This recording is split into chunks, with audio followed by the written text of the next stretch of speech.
Hello there, good people, and happy holidays. This is JT representing Executive DJs KE, and of course, we are mid-season, off-season, Creators Groove. So I've just interrupted the break to try and talk a bit about the creative economy, how it has been in the last 1 year, 2025, and what are the prospects for probably 2026 in Kenya, and what is happening also around the globe. And for our fans and followers of Creators Groove, Season 2 is starting soon. Actually, Season 2 is in the kitchen. Something good is cooking. Additional collaborations are in the offing. And we are going to bring you something good, entertainment, educational-wise, when it comes to the creative economy. Creators Groove is all about the creative economy. So personally, I'm immersed in the creative economy, and I've been observing the last 1 year. Also, I've been participating as an active participant in the creative economy. And some of the things that I've come across, I feel that can form a topic of discussion as we close the year 2025, and some of the happenings in the year, and probably what to note. So one, in one of the previous episodes I pointed out, there's always an increase in the number of people who are joining the creative economy, especially young people, right, from high school level. And most of them are joining by default, right? Estimation of about 60% have an interest of joining the creative economy. So by the time they're leaving Form 4, either somebody in class was trying to rap, somebody in class was trying to draw, somebody in class, even though probably the mainstream subjects were not focused on that, on the side, they always happen. Including myself, when I was in high school, I was very active in music. And so by default, I also found myself in the creative economy. But other than that, I do understand there's also a whole topic of discussion when it comes to a school curriculum and the creative economy. And probably in one of the episodes in Season 2, we'll try and tackle that to see whether it makes sense for it to be mainstreamed in school as a subject or not. Personally, I have my views on that already, but I'll not touch on that today. So I'll try to break down the sustainability of the creative economy so far, and some of the external factors that will influence this sustainability. And I'm going to use a couple of examples to try and break this down. For example, the podcast spaces, right? The increase in podcast spaces. We're having film, comedy skits, the content creators online, stage plays, music, concerts, general entertainment. We are seeing increased interest rather of NGOs and foreign entities in some of our parts of the country, like Kenya, parts of the continent, like Kenya as a country. And then I also try to touch on government policies so far. And of course, wrapping it up on my thoughts in general. So I came across a conversation online about people talking about the increase in podcasts and how sustainable is that if anybody can wake up in the morning and start a podcast. For me, I've seen podcasts as an extension of what used to be blogs. Myself, I used to write blogs. And so podcasts tend to look like an extension of a blog for me. And you remember with blogs, people will just wake up in the morning, share their thoughts, analyze stuff, and basically, whether somebody's on the other end reading or not, go about their day, whether they are chasing their dream elsewhere, but they use the blog spot to try and share their thoughts and just analyze stuff. So for me, I'm seeing podcasts in that manner, whereas you don't have to really define who can come into that space, who is qualified to be in that space.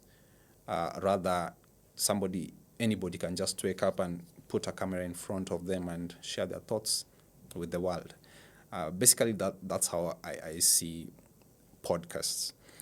I know there's the interest on scaling and monetizing and all that, but at the moment I feel only a small fraction of the population can only achieve that. Not everybody is going to monetize their podcast because it's not an easy journey, right? And so as long as you're getting some satisfaction in putting your thoughts out there, I think that is enough. Those who probably are joining with the thought of, okay, it's a quick way to monetize and make some cash, probably they might find it a bit rough because, yes, there are those who are outliers and we've heard about them, but majority, you meet somebody telling you, oh, I've done this for 5 years, I've done this for 6 years. So it's more about sharing their thoughts rather than earning from it. Yeah, so somebody tells you that I've done it for 5 years, yet I'm not really earning a living from doing podcasts, right? And they're doing like good stuff with their podcasts, right? A nice setup and all that. And you'll find probably they have like a 9-to-5 job, or there are other things other than the podcast that they're doing, which is okay, right? So it shouldn't be a matter of competition on getting into the podcast space to try and compete with other podcasters to be at the top, to be and all that. Rather, it's just a space where if you build your small community and you're contented with that, you're able to share your thoughts, you are able to analyze stuff. Basically, that's it, like what I'm doing right now. I just want to try and break down what has been happening in the creative economy in 2025. Alternatively, I would have sat down and written it in a blog, because that's what I used to do back in the day. I'll just write my thoughts in a blog. But right now, with the advancement of technology and digital media and spaces, okay, why not? Let me just talk about it. So that is my view with podcasts. Still on online, I saw there's a debate about what is happening in the mainstream media. Like, for example, mainstream media, the fortunes are not the way they used to be, and to some extent there's also downsizing of personnel in some of our media houses. I don't think it's a good thing, because there are people who rely on those jobs to fend for their families. But the discussion that I saw online was that now most of these people who are being laid off from mainstream media, all of them are going to start podcasts. It's a bit a tricky scenario, if you ask me. Basically, so are they starting podcasts because they want to share their thoughts with the world, or are they starting the podcast as a fallback plan?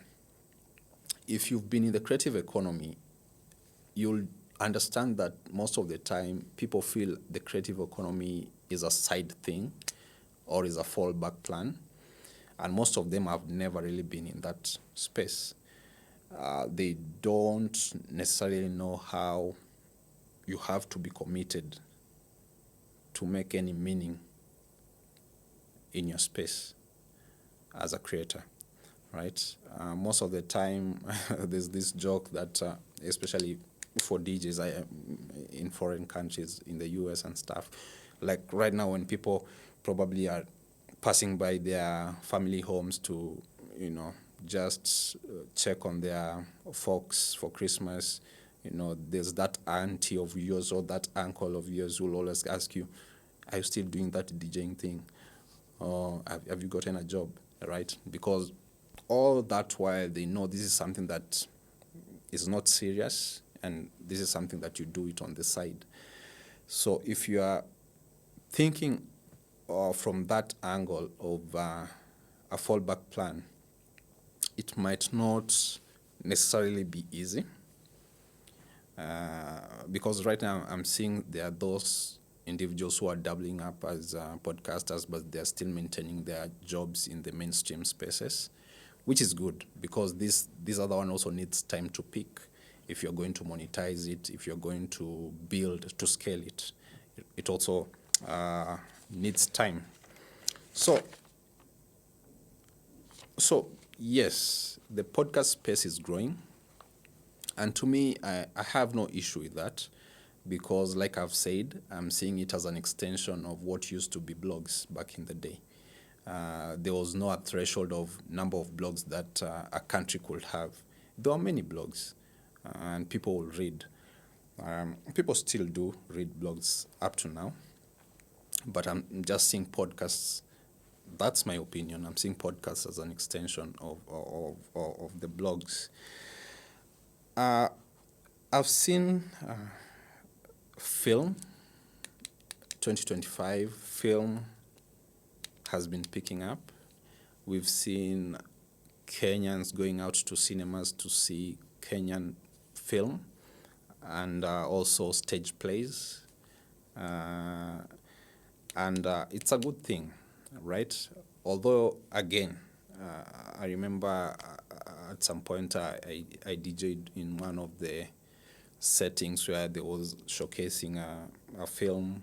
I also DJ'd in one of the places where there was a stand-up comedy. Most of the time, people are still relying on selling tickets, because their sponsors are not yet in that space, and they're also trying to get people to come on board.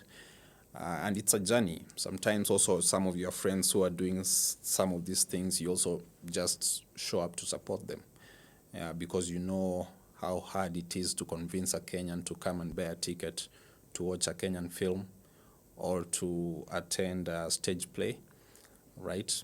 It's not as easy. So there's been that struggle. Although I'll try and touch about the tickets and selling of tickets, I'll try to combine it with concerts and on what has been happening in the country. But so far I've seen an increase, which is a good thing. We have a number of creators who've did sold out shows this December period. I'm seeing some who will be selling out their shows, which is a good thing, because they've grown their brand, and they've really pushed their marketing, and they've actually built a community around their shows. Together with that, there's the cost of production. Producing a film is not cheap, right? And I remember in one of the Creators Grooves episodes in season 1, a friend of mine who we hosted, Leroy, talked about when he was working at a space where Abel Mutua shared some of his agony when it comes to the costs of doing film. Sometimes you want to do film and you go to an actor who probably is your friend, and you're like, I'm trying to put this together. Can we come do this film? And we are able to look at the revenue and probably have an agreement on how this revenue can be split. Most actors will have like their rates. These are my rates. So you just have to go and look for money, pay me my rates, and then I show in your film. But sometimes the person who's trying to do the production does not have that money with them.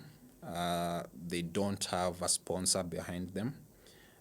It's like there's usually a certain loop. Yeah, you need to have a proof of concept. before a sponsor comes in. And for you to produce that proof of concept, you need sponsorship to be able to do that.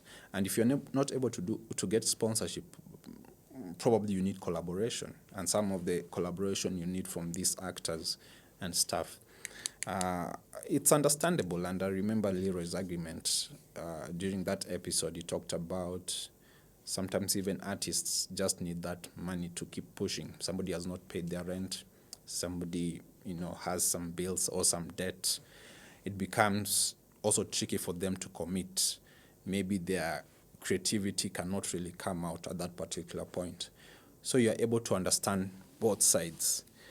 But given a chance, I think we need to discuss more about how best people can collaborate so that we are able to do better productions and we are able to grow the industry as a whole, right? Because when better productions are coming out, it means that the industry is growing. And as the industry grows, potential sponsors are able to show up. Yeah, so before I move to music, let me mention about the ticketing and ticket sales. It should also apply to concerts when I touch a bit about what is happening in the music space. Generally, Kenyans have, in 2025, I've seen Kenyans, and also in my interaction with other people, it is noticed that there's generally a scale down in secondary consumption. And when I talk about secondary consumption, most of the creative economy is largely in the secondary space. Somebody will consume entertainment after they've fulfilled their primary consumption, that is food, shelter, maybe medication, school, and stuff. So they'll move to the secondary after they've really fulfilled the primary. So the creative economy tends to be in the secondary consumption. And when probably the disposable income of Kenyans reduces, it's like there's a scale down on the secondary first. And so when you come out and say, you want to sell tickets, sometimes it becomes a hard sell, right? Not many people are willing to buy the ticket. And sometimes it's also difficult to justify the rate at which the ticket is being sold at, right? For those who are in production, you'll know that sometimes that ticket price is as a result of your cost of production, which is always high, right? And I'll touch on why it is high when at the tail end, I talk about government policy. Sometimes government policy also influences the cost of producing, film, producing, plays, producing live events. And so when that ticket price looks a bit high, Kenyans will try to probably even avoid that topic altogether. So that is a challenge, and it's like a loop, right? An ending loop. High cost of production, and then at the other end, the consumer disposable income has reduced, and then they're letting go some forms of consumption.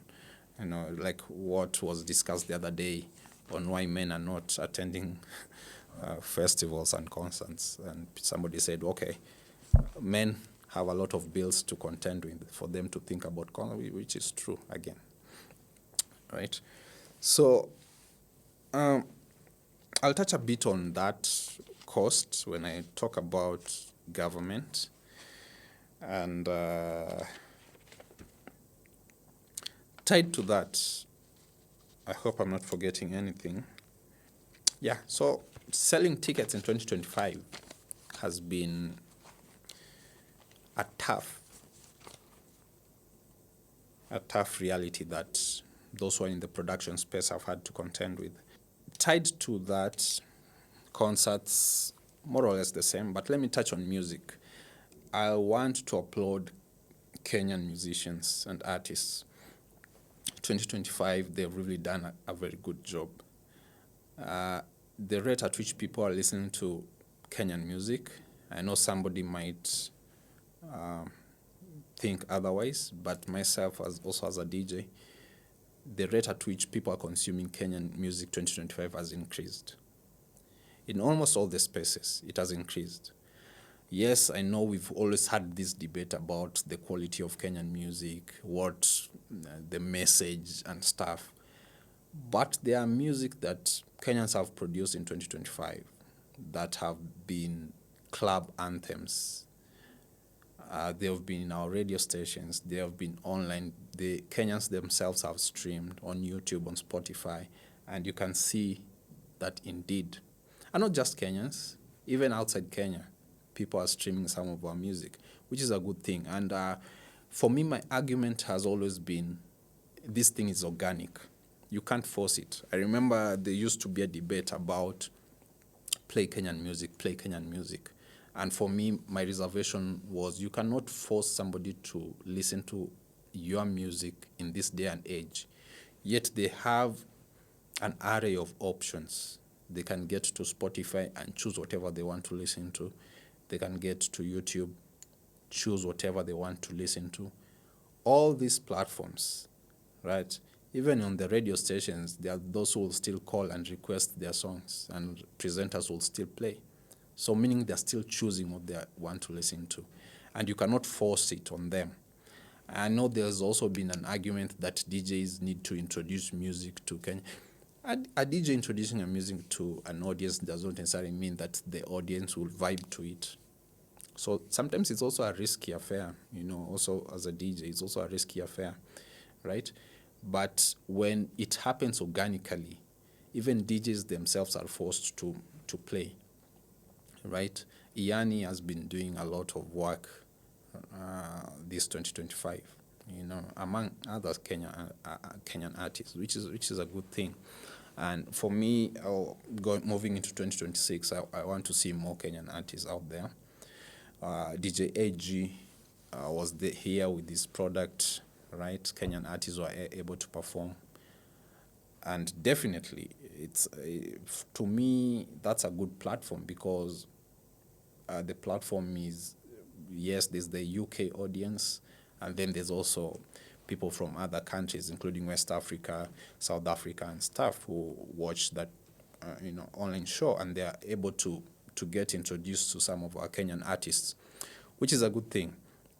I'm seeing, and adding to that, there's also the aspect of young people now monetizing their art, because now when you are able to have this kind of music going out, our artists are able to perform in platforms, they are able to get brand endorsements, they are able to earn. Yes, I do understand there's a conversation on that. I saw somewhere online, there's a conversation on Kenyan artists now relaxing on performances because they are only targeting brand endorsements from corporate. But, well, they've worked for very many years to be where they are. Some of these artists are just blowing up today, but some of them have been in that game for more than 10 years. You're just getting to hear them today, right? So, for me, I can't really question where one wants to earn, but what I can say is that you just be true to the music. Produce good music, produce good content. Let Kenyans enjoy your music. Whatever avenue you want to use to earn, that is on you, right? But just give Kenyans good music to continue consuming your product. Generally in entertainment, some of the entertainment establishments in 2025, actually in the last 3 to 4 years, they've been seeing a decline in consumption in their curve. There has been a decline in consumption, and this again points to the same scenario when it comes to selling tickets. If the consumer's disposable income is going down, chances are consumption will also go down. In clubs, I remember we in one of our episodes in the Creators Group episode, season 1, in one of the episodes we talked about that conversation about club promoters telling DJs to bring consumers to the club. Personally, I still do feel it was triggered by targets. If a club promoter, club marketer is not able to get to their target, probably there'll be that frustration. And when there's that frustration, blame games start. And I remember in that episode, I talked about what was happening in the UK. Clubs will start to shut down because the UK was feeling some, form of inflation, consumptions. People are cutting down on consumptions, and it led to clubs being shut down.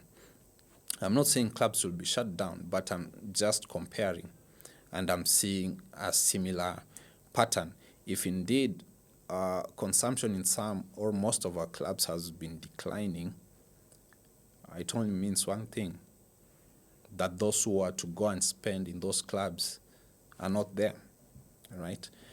And this again, at the tail end, I'll try to talk about policy and also try and touch on that. Because also in some of our sectors, we are seeing policies that just don't work at all. So yes, our musicians have been doing a good job in form of entertainment. We are at a risky balance in terms of capacities to spend. And yes, just to tie on to that, still on the music side, we can applaud our dancers, our content creators in the streets of Nairobi, on TikTok and stuff. They've also helped to elevate our music, because today a song can break on TikTok before even a DJ gets to know about that music, right? That's a reality, because dancers will pick it up and do some challenges, and then it goes viral, and then it breaks, right? So I think our dancers also need to be applauded on this. And I've not dug much about our dancers, but I think they also need a space to be able to really be seen as big players in the creator economy.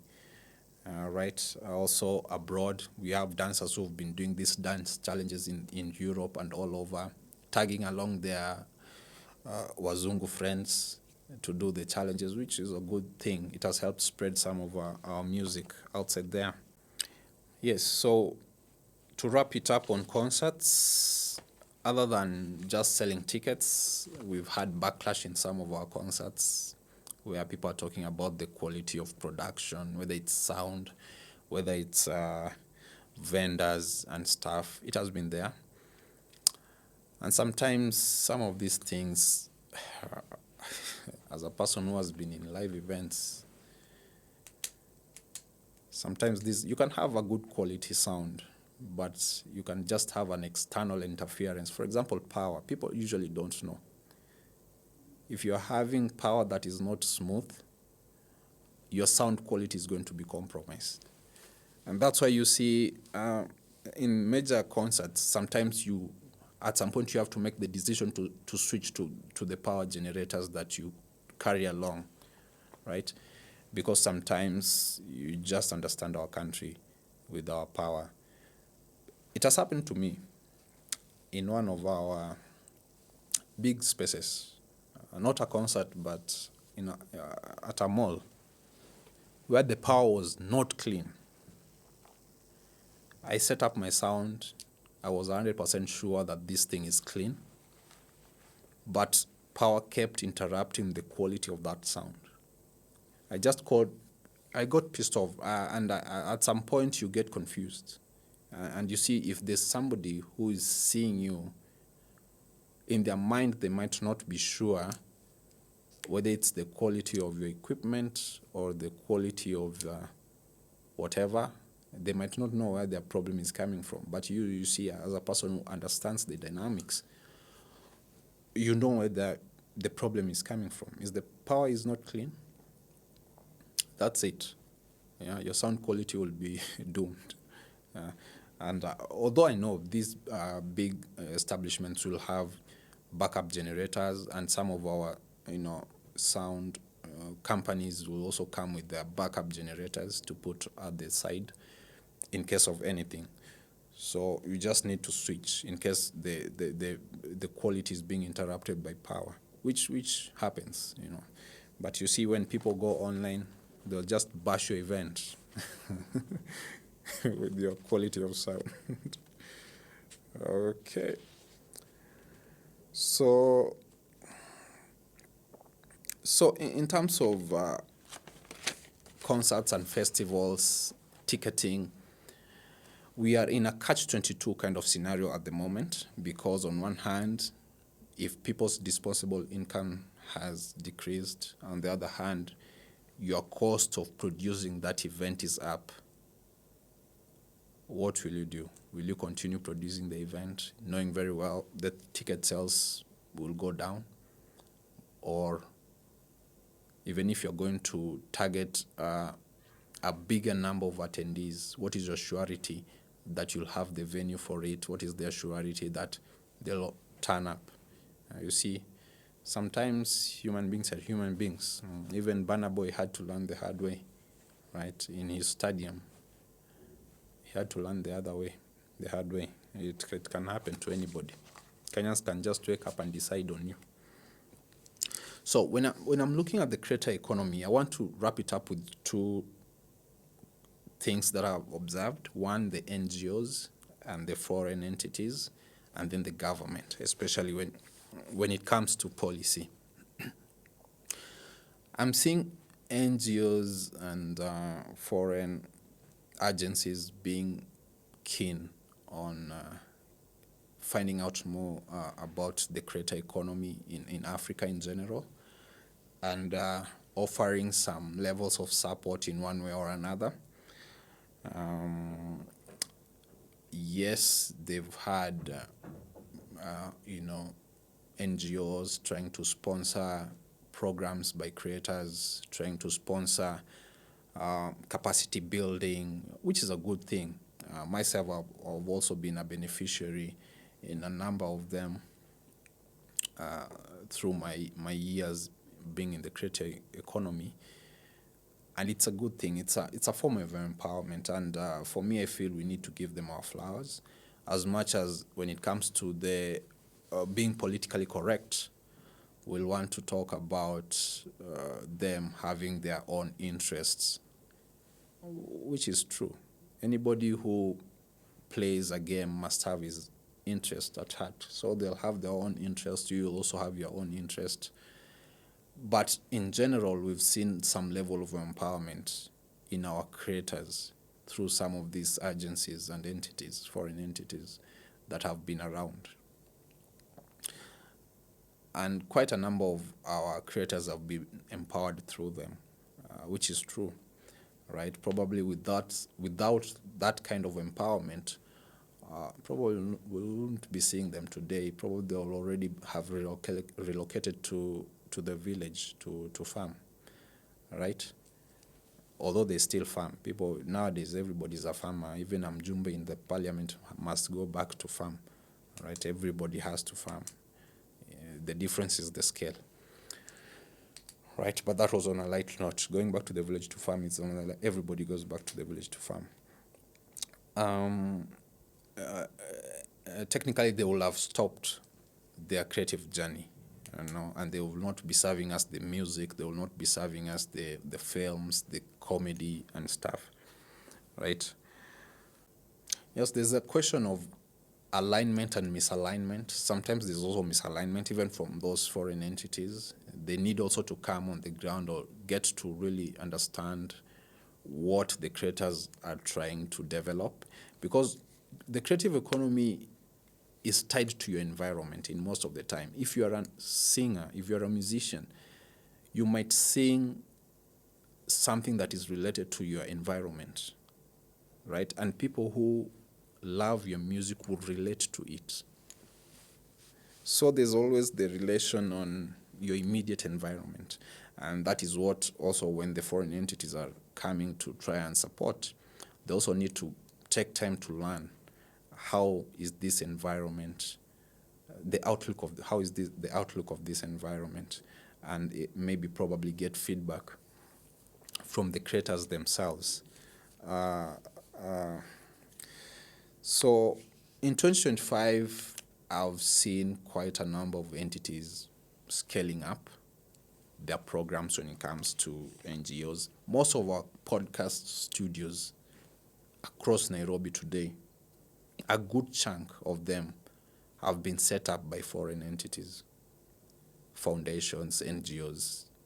Those studios, including the one I'm sitting on here right now, have been set up by foreign entities, right?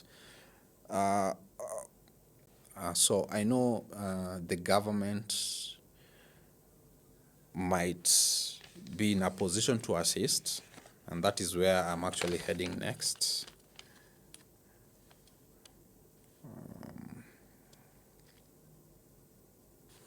Okay, I just remembered a point that I noted out. The downside of NGOs is sometimes, like what we've gathered on the ground, there's also that culture of unending conferences, right? It's conference after conference to the time to a point where you're not able to execute anything.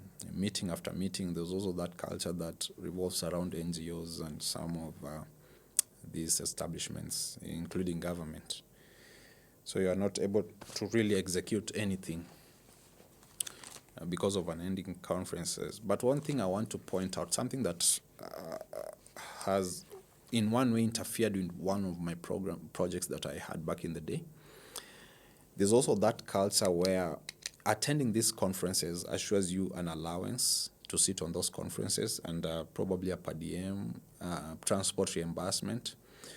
So even if you want to engage young people, in their mind is that, okay, we are just going there to get reimbursement, or we're just going there to get, if it's an allowance, you're just going there to get an allowance.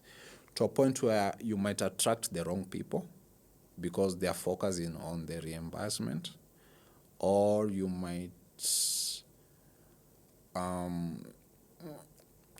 even if you have the right people, if you're not operating the NGO style, you might not be able to get collaboration from them because their mindset has already been attuned to if I come, there has to be a reimbursement. If I come, there has to be an allowance, and so on and so forth.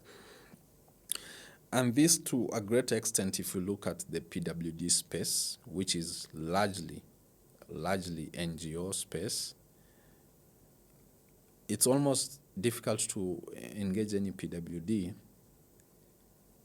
because they are attuned to the culture of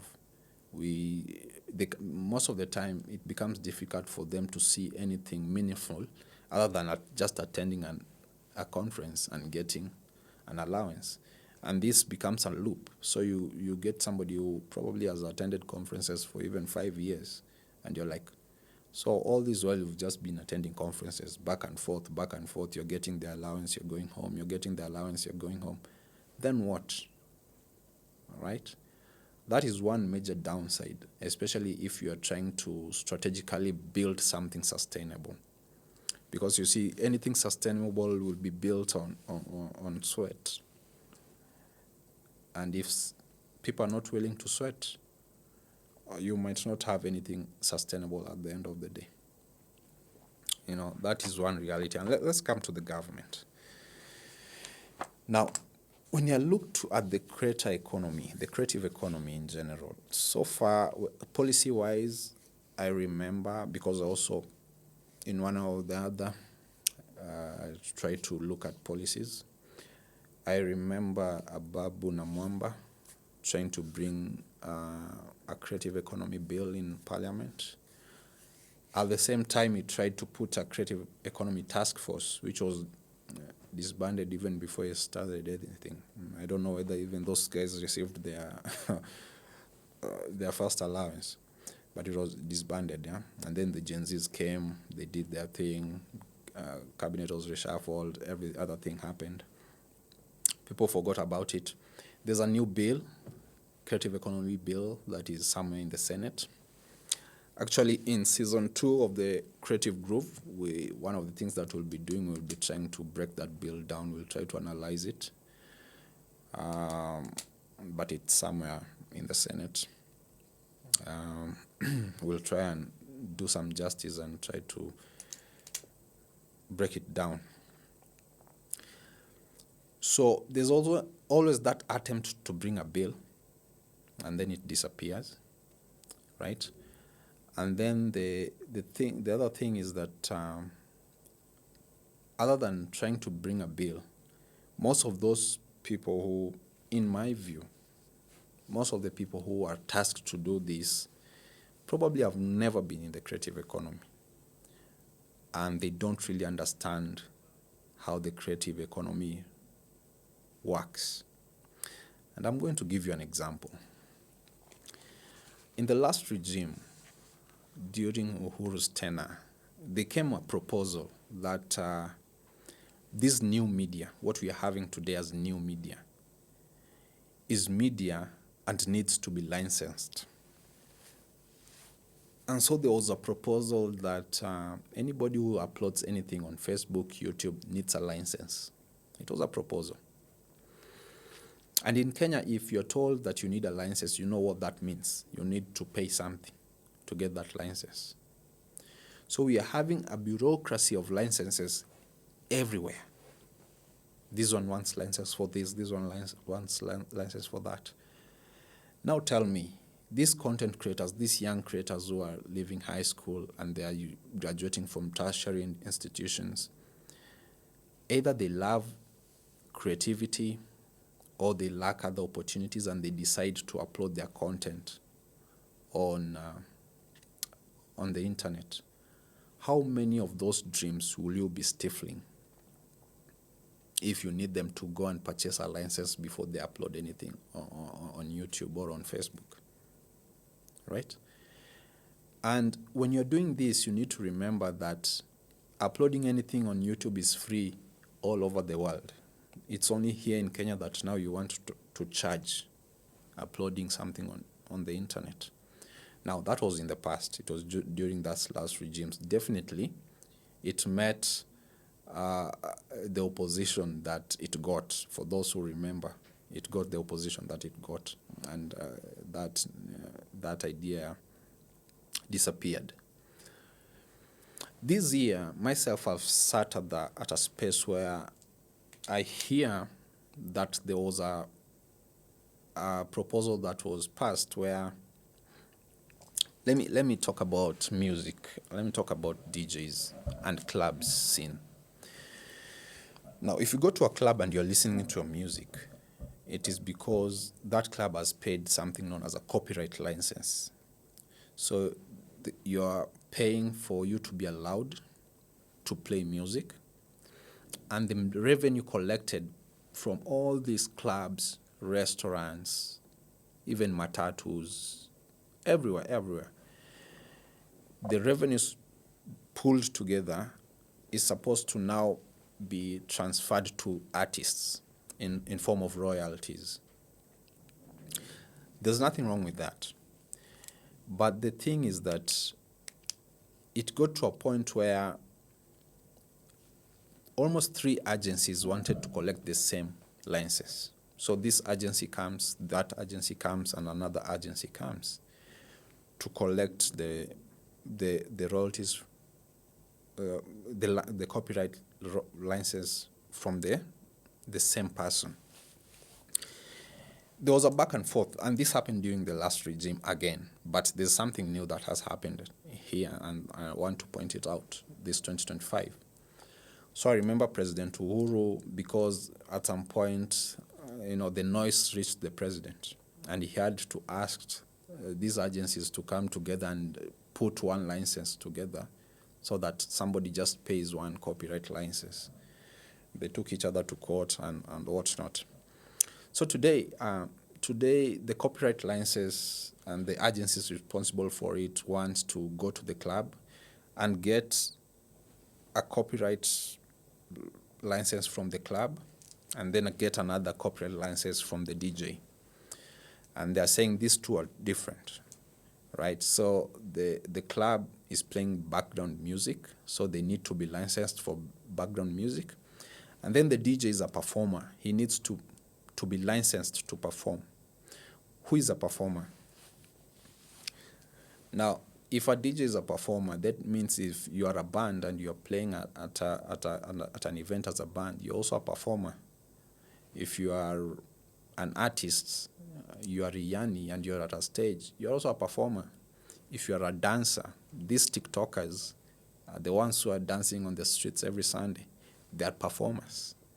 So who is a performer, right? If you're going to a club to take a license from the club in the name of background music, and then you want to take another one from the DJ in the name of a copyright license, then again, you risk discrimination. You'll discriminate the DJ, and then you'll leave out the dancer, you'll leave out the band. It becomes discrimination again. And again, if you are taking a license from a DJ, DJs don't command the same pay. How are you going to establish that this DJ should pay this amount and this DJ should pay that amount? Because truthfully, they're not earning the same. They have different rates based on their brands, right? So they'll have different rates. So how are you going to determine the rate at which each one of them pays? Because if you give them the same rate, you risk running one out of business.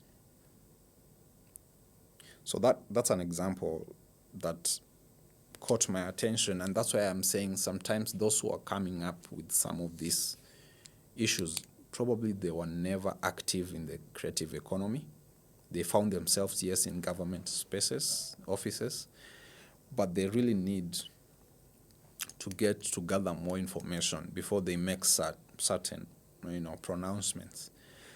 That is still active as I speak. So as it pans out, maybe later as we start the season 2 of the Creators Groove, we'll be able to talk more about it. Because if you want a performance license from a DJ, does it mean that tomorrow you'll go to the streets on Sunday and demand performance license from those artists who are dancing on the streets? I'm just trying to think. We'll get time to analyze more of this. Now, broadly, I remember I had mentioned this before in one of our episodes of the Creators Groove, and we talked about the size of our economy in terms of the creator economy. By the time Kibaki was leaving office, it was at 5%. All those years up to now, it has never grown. Part of the reason why, when Kibaki was leaving office, the estimate was to get it to a potential of 10% contribution to the GDP. Part of the reason why we are not achieving that is that policy-wise and also infrastructure-wise, the government is not pushing enough resources to spur this economy to be able to realize its potential.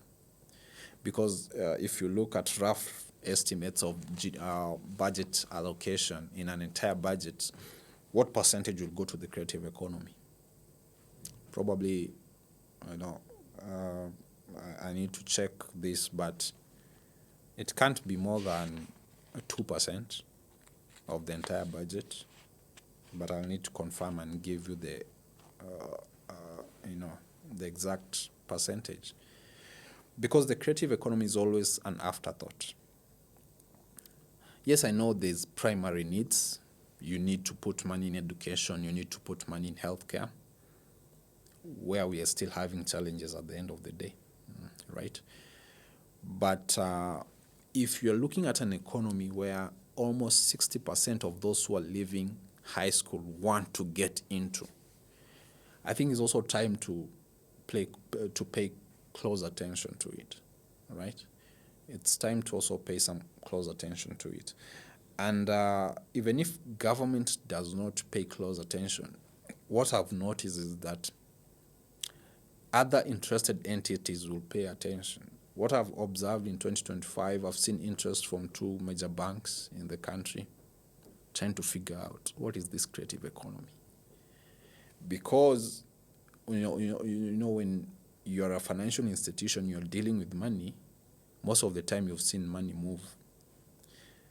And sometimes when you spot money moving, you're like, okay, there's money moving here. Let me pay some close attention to this point. Because at the end of the day, if you're a financial institution, you're looking at making profits. And you'll make profits where there's money. So when I'm looking at these 2-3 financial institutions starting to pay close attention to the creative economy and trying to come up with products and initiatives, then it means something. And if that financial institution is starting to pay close attention, it means also the government needs to pay attention. Unless the government is not yet getting the right information. Just to wind up on this now, I think moving into 2026, we need to start paying more close attention to this economy. Also the players, you need to start collaborating. I came across a comment on why artists are not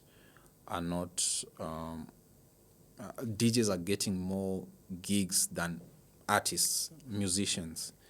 But if you are keen, you'll see that some of our DJs are curating their own events. So it's an entire DJ lineup. Now, for musicians, probably they are waiting for somebody to organize an event and then call them to perform. Musicians also need to start collaborating with other people, including DJs. So when DJs are collaborating, because when you start a festival, when you start a concert, it doesn't mean that you'll start by making money, right?